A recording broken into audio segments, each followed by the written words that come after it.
하나님은 경외함을 통해서 친밀한 사랑을 나누기를 원하십니다. 우리 인간의 깊은 내면 속에는 친밀한 사랑에 대한 갈망이 있습니다. 어쩌면 그래서 우리가 카톡을 기다리고 또 문자를 기다리는지 모르죠. 친밀하다는 것은 가깝다는 것입니다. 그리고 서로를 잘 안다는 것입니다. 생각보다 우리가 서로를 깊이 알아가는 것은 쉽지 않습니다. 왜냐하면 친밀하려면 자기의 속 마음을 열어놔야 되고 비밀을 나눌 수 있어야 되기 때문입니다.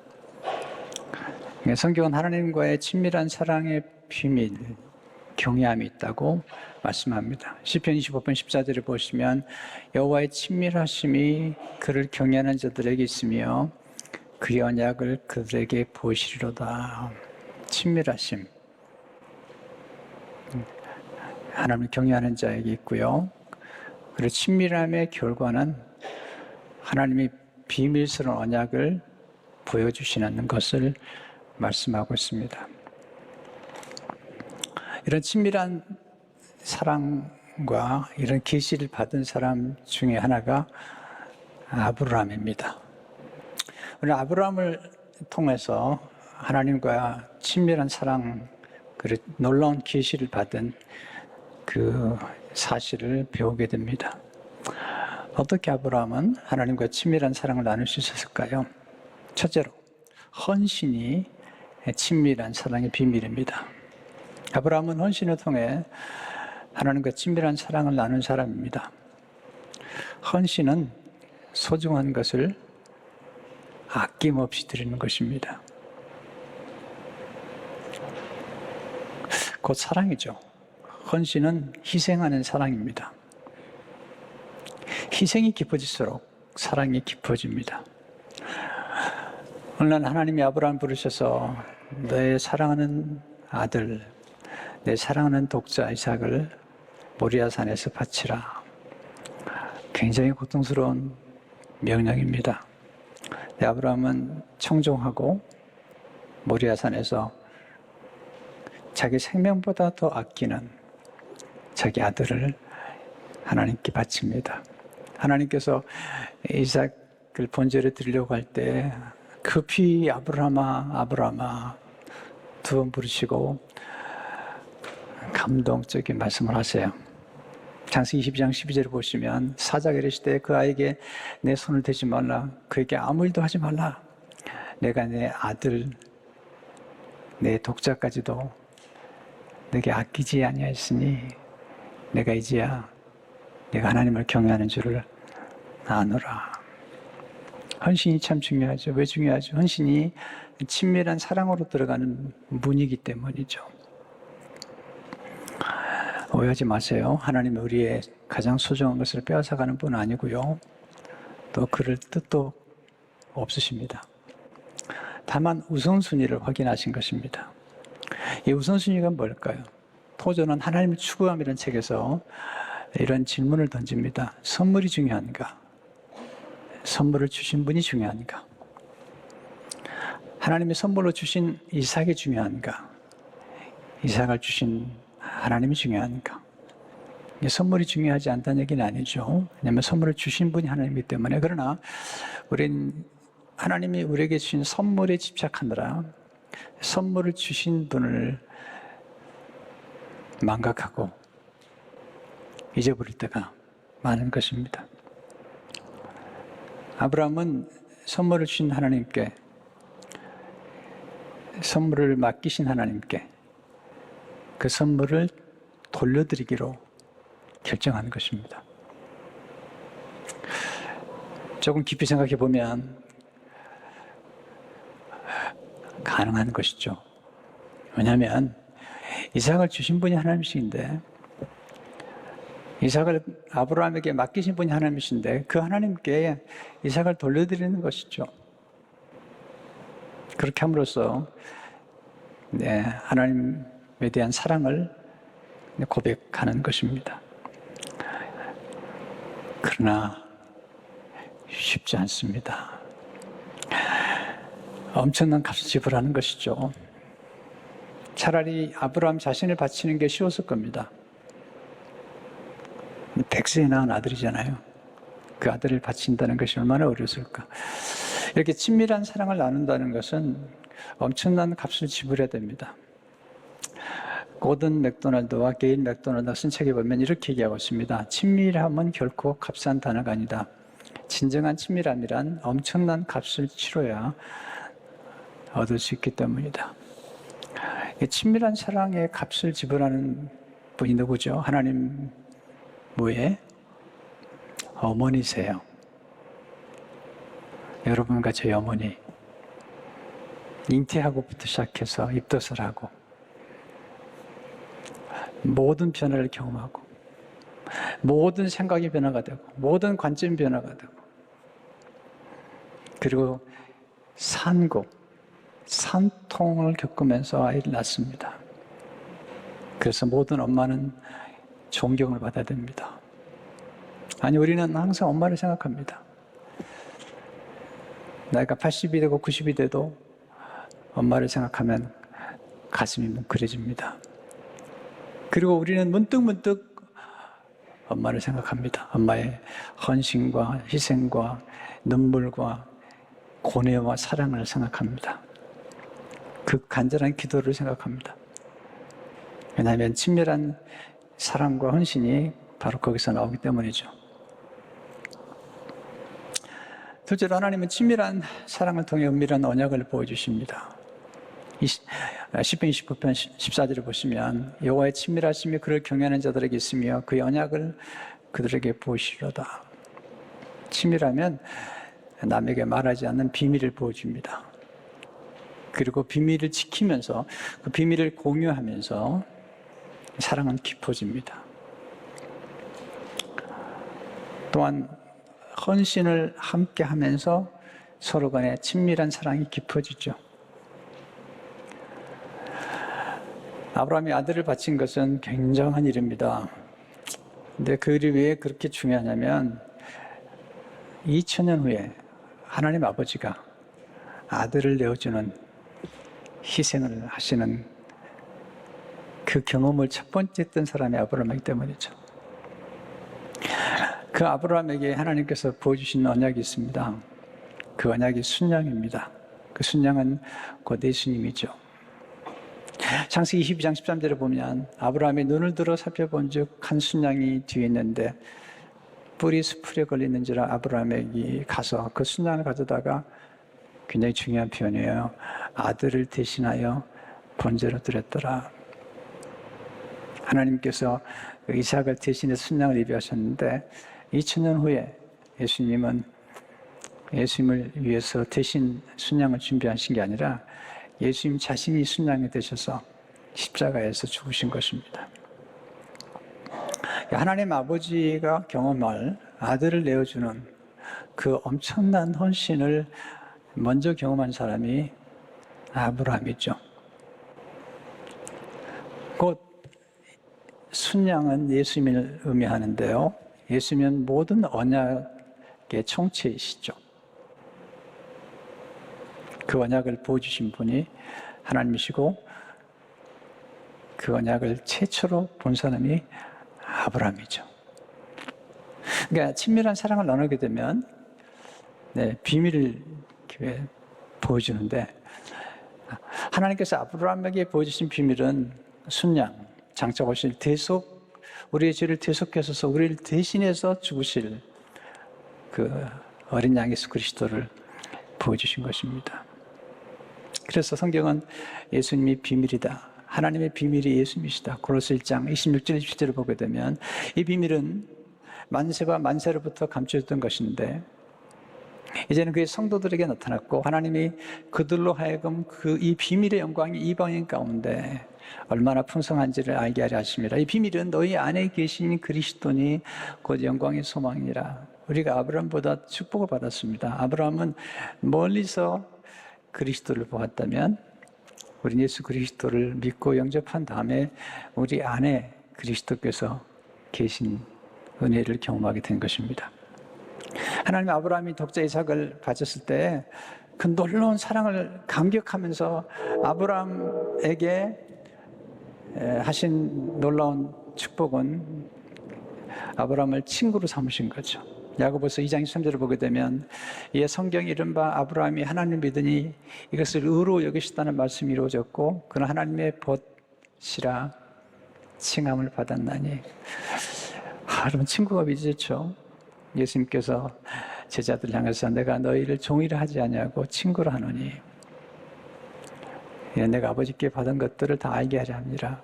친구 사이라는 의미는 뭐냐면 비밀을 나눌 수 있는 사이, 그리고 그 비밀을 서로 지켜줄 수 있는 사이.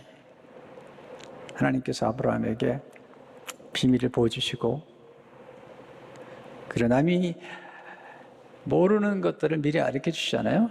창세기 18장 17절을 보시면 여호와께서 이르시되 내가 하려는 것을 아브라함에게 숨기느냐. 그렇게 아브라함에게 모든 비밀을 나누어 주시는 것들을 보게 됩니다. 그러니까 우리가 이제 친밀한 사랑을 나눈다는 것은 여러 차원인데요. 이렇게 서로 어떤 헌신에 동참할 때 그 헌신을 통해서 공동적인 헌신을 통해서 친밀해지죠. 그러니까 아브라함과 이삭의 헌신, 아브라함과 이삭 그 아들이 그 모리아에서 경험한 그 경험은 결코 잊을 수가 없죠. 예수님께서 3명의 제자들을 데려다니시잖아요. 그리고 여러 가지 경험을 시키시는데 그 경험을 잊을 수가 없죠. 모리아 산에서의 경험처럼 변화산상에서 예수님과 세 제자와의 그 경험은 잊을 수 없는 경험들이죠. 친밀한 사랑은 어떤 사랑일까요? 둘째로, 친밀한 사랑은 마음과 마음이 이어지는 사랑입니다. 친밀한 사랑은 거리와 관계가 있습니다. 친밀하다는 것은 가깝다는 것입니다. 그러나 공간적으로 가깝다고 다 친밀하지 않아요. 예수님과 제자들 가운데 특별히 가룟 유다를 보십시오. 예수님은 3년이나 가까이 지냈지만 그는 마음을 주지 않았습니다. 아무리 세월이 오래 흘러도 마음을 주지 않는 사랑은 친밀한 사랑이 아닙니다. 마음을 주지 않게 되면 서로를 이해할 수 없습니다. 그러니까 3년 동안 가룟 유다는 예수님을 따라다녔지만 예수님을 모릅니다. 우리가 누군가를 알면 반드시 상대방을 존중해야 됩니다. 경멸하고는, 무시하거나 경멸하고는 상대방을 알 수가 없습니다. 피상적인 관계의 비극이 뭐죠? 소홀하다는 것과 경멸, 그리고 무지가 낳는 거죠. 여러분, 누구를 존경하지 않고 어떻게 배웁니까?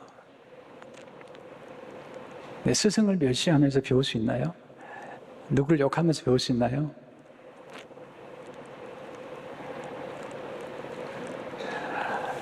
달라스 윌라드가 쓴 하나님의 모락이라는 책, 꽤 두꺼운 책인데 그 서두에 나오는 말이 참 제 가슴에 오래 남아있어요. 그는 이렇게 말합니다. 솔직히 말해 예수의 경우는 우리 이미 그분을 안다고 믿는 그런 가상의 친숙함, 이게 피상적인 거죠. 가상의 친숙함이 생소함을 낳았고, 생소함은 경멸을 낳았으며, 경멸은 심각한 무지를 낳았다. 왜 하나님께서 존중을 강조하고 경멸을 싫어하냐면, 경멸하게 되면 무지를 낳습니다. 곧 우리가 어떤 사람을 사랑하지 않고 경멸하면 그 사람 안에 있는 엄청난 가능성과 잠재력, 그 사람이 가지고 있는 장점과 재능을 볼 수 없습니다. 어떻게 누구를 경멸하면서 그 안에 있는 아름다움을 볼 수가 있나요? 우리가 어떤 사람의 아름다움을 보려면 반드시 그 대상을 존중하고 그리고 사랑해야 되죠. 그래야만이 그 사람 안에 있는 아름다움이 보이는 것입니다. 그렇기 때문에 친밀한 사랑의 특징은 마음을 주는 거죠. 고든 맥도날드는 친밀함이란 마음과 마음이 이어질 때 이루어지는 것이다. 하나님이 아브라함을 사랑하셨던 까닭은 아브라함이 이삭을 바치기 전에 먼저 마음을 드린 거죠. 시편 25편 오늘 본문의 말씀은 다윗이 쓴 시예요. 다윗이 하나님께 마음을 드렸습니다. 하나님이 다윗을 정말 좋아하셨어요.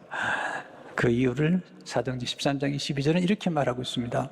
다윗을 앞으로 왕으로 세우시고 증거에 가랐을 때 내가 이새의 아들 다윗을 만나니 내 마음에 합한 사람이라 내 뜻을 다 이루게 하리라. 다윗이 하나님께 마음을 드렸습니다. 마음을 내어주는 것이 사랑입니다. 마음을 내어준다는 게 뭐로 할까요? 첫째로 마음의 고통을 솔직히 나눌 때 친밀해집니다. 이게 친밀한 비밀입니다. 시편 25편을 보면 다윗이 아주 솔직하게 하나님 앞에 자기 마음을 털어놓습니다. 시편 25편 16절 18절을 보게 되면 주여 나는 외롭고 괴로우니, 다윗이 참 하나님 앞에 이렇게 고백하잖아요. 하나님 저 외롭습니다. 괴롭습니다. 남자들은 이런 고백 잘 안 하잖아요. 다윗은 고백을 하잖아요. 하나님 말씀이 너무 저기 위로가 됐어요. 하나님 저 외롭습니다. 그리고 괴롭습니다. 내게 돌이키사 나에게 은혜를 베푸소서. 내 마음에 근심이 많사오니 나를 고난에서 끌어내소서. 나의 곤고와 환난을 보시고. 하나님 저 공고합니다. 제가 환난 중에 있습니다. 하나님 난 죄인입니다. 제게 죄가 있습니다. 내 모든 일을 사소서. 그리고 인간관계를 형성하기 위해서는 자기 내면 속에 있는 솔직한 마음들과 감정들을 고백할 수 있어야 됩니다. 폴 트리니는 이렇게 말합니다. 서로를 진정 깊이 이해하기 위해서는 자신의 내면한 생각을 완전히 드러내야만 한다. 그러려면 상당한 용기가 필요하다. 여자는 두려움을 탁 터놓고 드러내는 경우가 많은데 남자들은 두려운 마음을 숨긴다. 우리가 친밀한 관계를 경험하려면 솔직한 고통을 나눌 수 있어야 됩니다. 두 번째, 마음을 열어 경청할 때 친밀해집니다. 친밀한 사랑은 경청할 줄 알죠. 경청하려면 존중해야 됩니다. 상대방을 존중하지 않으면 경청이 안 되죠. 곧 하나님께서 친밀한 사람에게 말씀하시거든요. 은밀한 언약을 보여주실 때 말씀으로 보여주시는데 아브라함이 귀를 기울였거든요. 그 귀를 기울인 중에 하나님의 음성을 듣고 또 하나님의 계시를 받은 것입니다. 친밀함은 거리와 밀접한 관계가 있습니다. 특별히 마음과 마음이 밀접한 관계가 있고요. 그리고 친밀한 관계끼리 속삭이잖아요. 속삭이죠. 그리고 비밀을 나누죠. 속삭인다는 것은 서로에게 비밀이 있다는 것입니다. 귓속말로 주고받는 관계는 아무나 가는 관계가 아니죠. 이렇게 하나님이 우리에게 속삭이신다고 성경은 말씀하고 있는데요. 세밀한 음성 가운데, 세미한 음성 가운데 속삭이는데 그 이유가 뭐냐면 하나님과 우리와 가까이 사랑을 나누고 싶기 원하기 때문이죠. 마크 베테슨이 하나님을 듣다는 책에 이렇게 기록하고 있습니다. 우리는 비밀을 말할 때 우리 속삭인다. 귓속말보다 더 친밀하게 말하는 방법은 없다. 하나님 그렇게 말씀하신 것을 좋아하시는 것 같다. 하늘아버지 음성을 듣는 목적은 음성을 듣는 것이 전부가 아니다. 최종 목적은 가까워지는 것이다. 그래서 그분은 속삭이신다. 그분은 되도록 우리와 가깝게 있기를 바라신다. 연약함이 친밀한 사랑의 비밀입니다. 사랑은 서로의 연약함을 껴안아줍니다. 정말 사랑하면 연약함을 비웃지 않습니다. 껴안아줍니다. 연약함은 온유함을 낳습니다. 사랑의 특성은 부드러움이 있지 과격함이 있지 않습니다. 진정한 사랑은 상대방을 물어뜯지 않습니다. 사랑하는 대상을 파괴하거나 망가뜨리지 않습니다. 시편 25편에서 다윗은 하나님의 온유한 자를 지도하신다고 찬양하죠. 시편 25편 9절을 보게 되면 온유한 자를 정의로 지도하시며 온유한 자에게 그의 도를 가르치시로다. 진정한 사랑은 연약함을 통해 하나가 됩니다.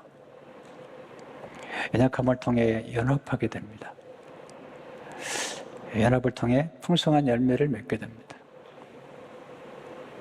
연약하다는 것은 무장을 해지했다는 것입니다.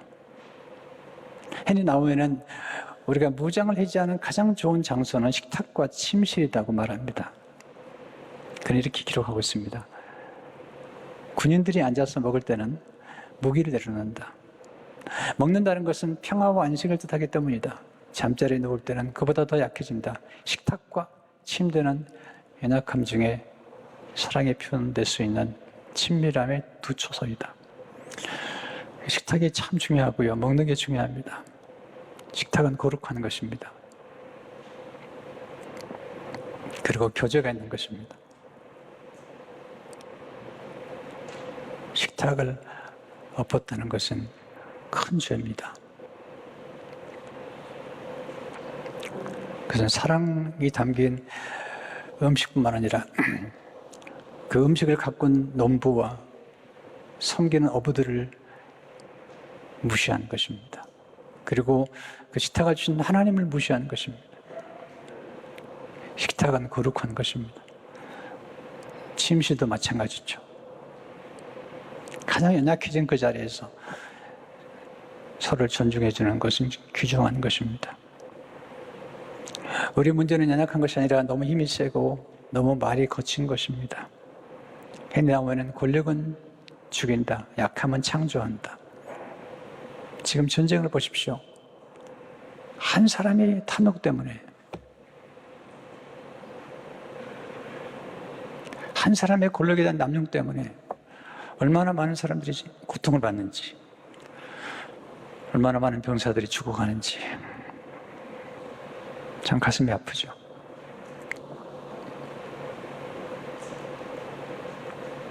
생명이 태어날 때 어머니는 약해집니다. 가장 약한 중에 아이가 태어났죠. 바울은 약할 때 오히려 그리스도의 능력이 임한다고 말합니다. 그래서 영성이란 뭘까? 저는 이렇게 정의합니다. 영성은 연약함을 가꾸는 것입니다. 너무 강해지지 않으려고. 영성이란 온유함을 가꾸는 것입니다. 바울은 고린도서 12장 9절에서 내 능력이 약한 데서 온전해짐이라 하신지라. 그러므로 도리어 크게 기뻐함으로 나의 여러 약한 것들에 대하여 자랑하려니 이는 그리스도의 능력이 내게 머물게 하려 함이라. 10절에서 이는 내가 약한 그때에 강함이라. 여기서 역설을 만나죠. 약함이 오히려 강함이라는 것입니다. 약함이 오히려 사람을 살리고 가정을 세운다는 것입니다. 그리고 친밀한 사랑을 만들어낸다는 것을 이야기하는 것입니다. 예수님 십자가를 보십시오. 40절인데요. 십자가에 있으면 약해지셨죠. 강하지 않습니다. 나귀를 타고 입성하셨고 채찍을 맞으시고 버림받으시고 멸시를 당하시고